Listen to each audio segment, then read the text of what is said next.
قرآن غالب و مہربان کا نازل کیا ہوا ہے تاکہ تم ان لوگوں کو جن کے باپ دادا کو خبردار نہیں کیا گیا تھا خبردار کر دو کہ وہ غفلت میں پڑے ہوئے ہیں۔ ان میں سے اکثر پر اللہ کی بات پوری ہو چکی ہے، سو وہ ایمان نہیں لائیں گے۔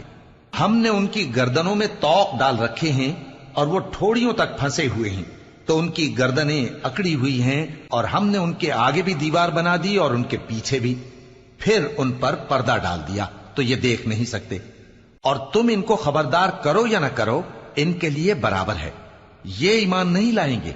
تم تو صرف اس شخص کو خبردار کر سکتے ہو جو اس نصیحت یعنی قرآن کی پیروی کرے اور رحمان سے غائبانہ ڈرے،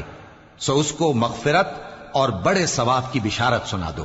بے شک ہم مردوں کو زندہ کریں گے، اور جو کچھ وہ آگے بھیج چکے اور جو ان کے نشان پیچھے رہ گئے ہم ان کو قلم بند کر لیتے ہیں، اور ہر چیز کو ہم نے کتاب